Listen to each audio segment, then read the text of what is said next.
What's the meaning of aureate?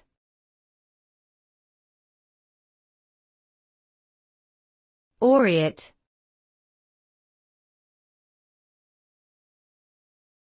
Aureate.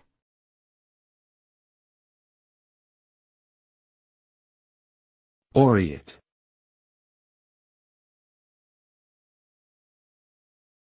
Aureate.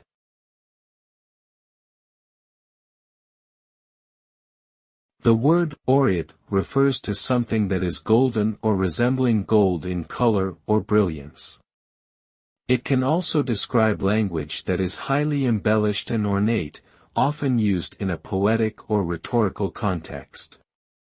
The use of aureate language can add a sense of grandeur or sophistication to one's speech or writing, but it may also be seen as pretentious or excessively verbose.